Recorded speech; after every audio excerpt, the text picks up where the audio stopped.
dipersembahkan oleh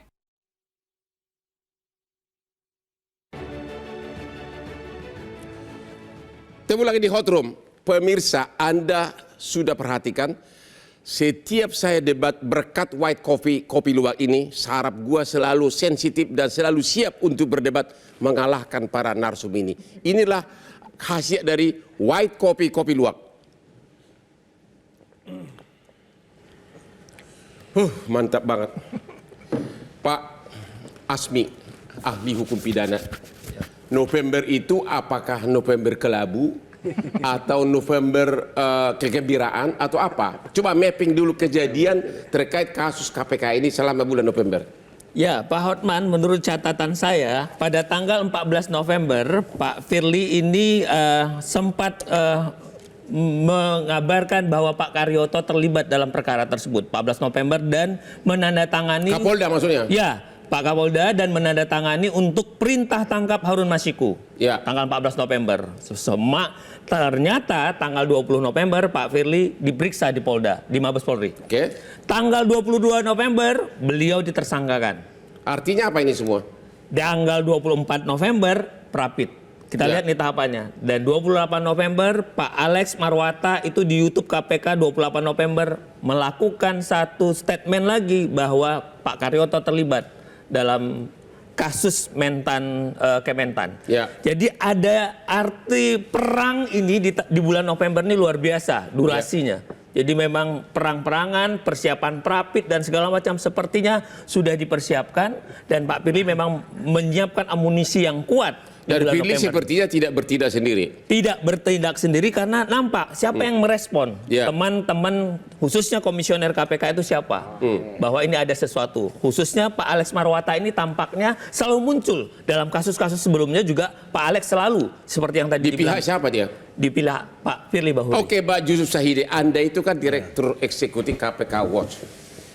Orang menduga Anda itu memihak sama Firly. Komentar Anda gimana? Sebenarnya bukan Firly dalam hal Firly seorang. Ini punya Firly yang melekat di sini adalah jabatan yang melekat pada saat itu pimpinan KPK. Ya.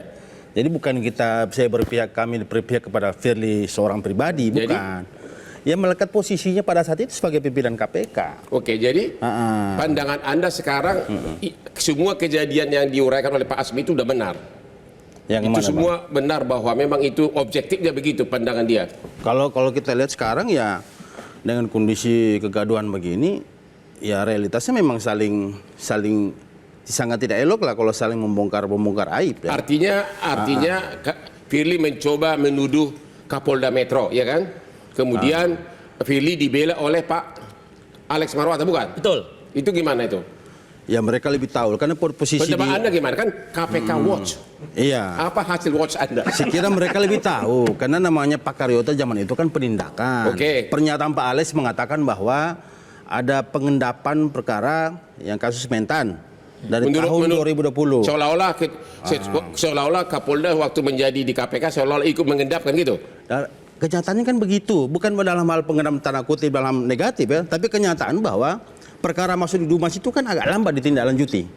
Dan itu yang saya lucu adalah pimpinan KPK mengatakan bahwa baru ditemukan ketika dalam kasus ini, baru kita baru tahu ternyata ada pengendapan. Ini juga tidak rasional menurut saya. Kenapa? Gitu loh. Ya, masa sih orang pimpinan KPK nggak tahu? Iya kan? Bagaimana Pak Yudi kan? Ya, jadi zaman itu. Masa baru sekarang bilang, baru ternyata kita baru tahu ternyata bahwa ada perkara-perkara yang tidak tidak didisposisi ya, tidak di follow up oleh deputi penindakan. Jadi Bang Hotman saya bantu. KPK baru bikin laporan kejadian tindak pidana korupsi itu tanggal 16 Juni 2023. Atas laporan daripada pemerhati korupsi di November atau Oktober 2020. Terkait kasus Kementan. Jadi baru dibikin oleh KPK laporan kejadian tindak pidana korupsinya Juni 2023. Hampir 8 bulan. Bukan 8 bulan Bang Hotman, 3 tahun. Oh, 3 2020. tahun. Jadi gorengnya terlalu lama. Oke. Ada nggak tahu di mana tersumbatnya itu gitu loh. Sekarang kalau tadi saya mau bilang karena itu tadi kalau dalam posisi yang tidak normal begini Pak Karyoto dibawa-bawa sebagai Kapolda yang pada waktu itu deputi, terus Pak Firly juga merasa ada yang nyangkut gitu loh. Sekarang gini aja, kalau itu memang benar, ini kan diadu. Ya. Berani tidak pimpinan KPK sekarang bikin laporan kejadian tidak pidana korupsinya? Terhadap siapa? Terhadap Pak Karyoto. Gimana Pak Saur? Berani Gitu nggak? Nah, menurut saya gini loh, karakter kejahatan korupsi ini biasanya nggak pemain sendiri. Ya. Kalau kita lihat dua fakta tadi, ada yang awalnya mengatakan tidak malu atas tersangka Firly, kemudian saudara Gufron mengatakan malu. Nah, dugaan saya tidak pernah pemain solo para koruptor ini. Nah, oleh karena ini kita dorong betul ini penyidik. Tidak boleh berhenti di Firly, tetapi sudah ada indikasi komisioner tadi yang dibilang itu bahwa tiba-tiba mengatakan tidak malu. Nah, kalau saudara Alex Marwata tidak malu, kami publik malu. Yang memberikan Anda makan gaji Anda itu publik. Ya. Tetapi sekarang KPK hancur selebur-leburnya selama 4 tahun. Di sana ada skandal seksualitas. Yang mana itu? Oh iya, yang pelecehan seks, Bang Hotman. Korupsi di penjara. Istri tahanan. Istri tahanan.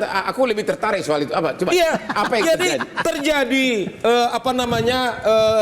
pelecehan seksual kepada istri tahanan yang dilakukan oleh pegawai KPK. Oke. Kemudian di sana juga terjadi korupsi. Ya. Maksud saya adalah dalam 4 tahun setelah saudara Firly Bahuri kemudian jadi pemimpin, hancur itu KPK yang dibangun oleh Pak Saud dan komisioner periode sebelumnya. Oleh karena itu kita dorong betul ini perlawanan terus atau intrik-intrik jalan terus.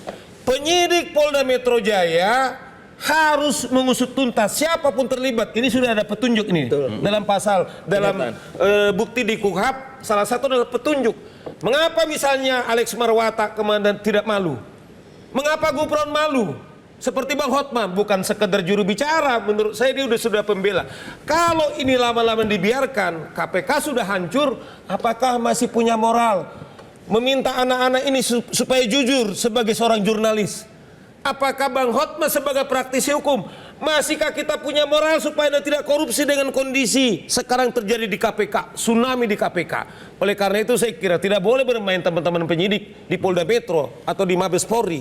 Harus mengusut tuntas ini. Harus mengusut tuntas. Pak Yudi, Ya. dosa apa lagi di KPK? Anda kan bekas penyidik di KPK. Ya. Dosa apa lagi di KPK yang belum terbongkar? Anda nggak usah takut lagi. Ini kesempatan bagi Anda. Ya, saya pikir itu bisa dibuktikan nanti lah. Bagaimana dosa-dosa yang lain bisa dibongkar, ya kan? Tapi saya tertarik dengan tadi apa yang disampaikan oleh Bang Asmi ya. Bagaimana ternyata KPK pun sebelum Firly tersangka, bahkan sebelum Firly nonaktif, masih mencoba untuk memakai peluru hampanya yang terakhir. Peluru hampa. Ya.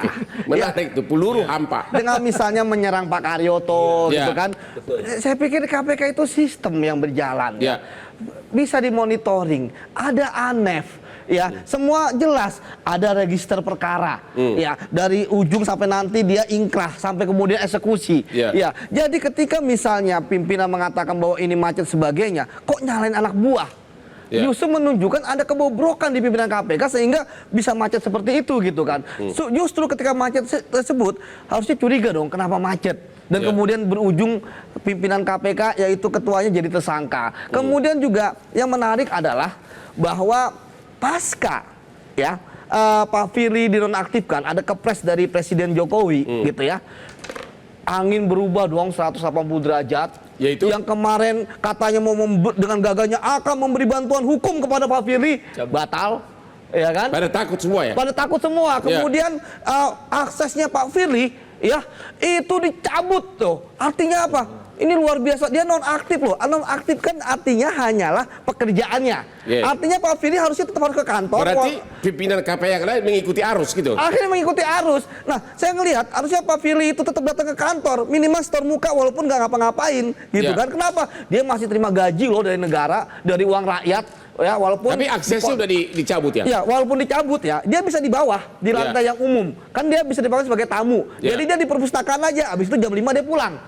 Loh, kalau gitu dia harus menggantikan gaji dong yang diterima sama dia kalau dia nggak datang. Seperti itu. Maksud saya bahwa angin berubah. Ketika dulu kayaknya menantang gitu kan, kemudian tiba-tiba sekarang mulai berubah. Apalagi kita tahu bahwa bagaimana Pak Nawawi ya bagaimana karakter beliau yang kenapa saya yakin kenapa beliau dipilih oleh Pak Jokowi. Pertama, karena karakter beliau yang nggak suka berbicara ke publik. Jadi menurut Anda ketua KPK yang sekarang kok karakternya gimana? Ya, yang kedua, yang bersangkutan itu tidak pernah ada kontroversi. Oke. Ya. Dia di pihak Firly atau di pihak siapa? Ya, saya pengalaman saya waktu bersama dengan beliau ya. Waktu itu saya jadi penyidik dan ketua wadah pegawai KPK, di mana hubungan saya baik. Bahkan hampir setiap minggu sekali itu saya datang ke ruangannya, kita diskusi tentang Harun Masiku lah dan sebagainya. Dia masih on the right track gitu kan. Artinya dia sebenarnya punya kapasitas lebih lah. Kita lihat pimpinan lain. Pak Alex baru ada kontroversi terkait tidak mau minta maaf. Kemudian Pak Nurul Gufron ya bagaimana dia menggugat di MK untuk perpanjangan 1 periode. Perpanjangan 1 tahun. Artinya kan masyarakat dulu antipati kan. Kemudian yang ketiga Pak Johannes Tanak. Dia baru sidang etik ya walaupun bebas. Tapi akhirnya yang terjadi ya saya pikir bahwa Pak Jokowi memilih Pak Nawawi gitu ya karena karakter beliau dan juga kompetensi sebagai mantan hakim. Menurut Anda itu pilihan tepat? Menurut saya sampai saat ini gimana? Pilihan yang tepat sampai saat ini. Apakah ketua KPK sekarang termasuk pilihan tepat atau Anda memang yang cocok diangkat? Pak Saud. Sudah terbukti bahwa selama 4 tahun ini kan performanya turun. Ya, jadi kalaupun kemarin itu didesak sepertinya memilih dalam hal ini 1 orang pimpinan yang bermasalah dari 4 ya. Dari 4 yang bermasalah ya mungkin ya sekedar hanya menunjukkan bahwa memang KPK masih ada gitu aja, mengisi kekosongan. Iya gitu aja, tapi bagaimana dia perform kita belum lihat. Kalau memang besok dia bisa tangkap Harun Masiku keren kan gitu. Harun Masiku di mana sekarang? Itu dia kan temannya Yudi, pasukannya dia ada yang tahu katanya. Ya, ini KPK Watch. Di mana Harun Masiku sekarang? Di mana dia sekarang? Informasi terakhir yang dari bawah institusi polisi aja mengatakan bahwa kami udah temukan titik Harun Masiku. Ada di Indonesia. Cuma belum ada sampai hari ini KPK belum ada minta bantuan hari ini. Pak Saur gimana? Di mana Harun Masiku? Kalau itu nggak kerjanya, cuman menarik tadi pertanyaan Bang Hotman soal Nawawi. Kalau menurut saya secara pribadi selama 4 tahun saya kira dia nggak pernah kontroversial dan tidak pernah diduga termasuk pelanggaran etik. Tetapi kalau Firly, kemudian Johannes Tanak, kemudian juga Marwata sering statement-statementnya dalam kondisi andaikan memang ini tidak ideal, tetapi yang paling ideal menurut saya adalah saudara Nawawi, dan ini kita dorong betul nih. Terlepas karena Pak Saud tadi kondisi KPK yang sekian tahun hancur, tapi paling tidak yang sekarang ini harus kita maksimalkan. Nah soal Harun Masiku, saya kan yang teriak-teriak waktu udah ditangkap kan dibawa ke Mabes Polri, yang malah yang disandera itu dulu teman-temannya Yudi itu, dulu itu. Nah oleh karena itu menurut saya kalau memang ada political will kemudian dari KPK saat Firly saat itu udah ternyata kan tidak ada hujan, tidak ada petir, tiba-tiba Firly mengatakan kita akan segera menangkap saudara Harun Masiku. Berarti Firly tahu di mana Harun Masiku dari pernyataannya itu gitu loh. Jadi bukan saya ditanya. Kalau saya memang dikasih jabatan itu saya tanya. Tapi Firly tiba-tiba tanpa ada angin, tidak ada hujan, saya udah terbitkan untuk penangkapan. Berarti dia bisa masuk menghalang-halangi penyidikan. Berarti dia juga betul. Dia pusing kita istirahat. Ketemu lagi di Patron. Gimana kita orang tiba-tiba kita juga harus berpegang pada prinsip praduga tidak bersalah. Itu dulu yang kita pegang. Kan gitu kan. Apakah kami malu? Saya pribadi tidak.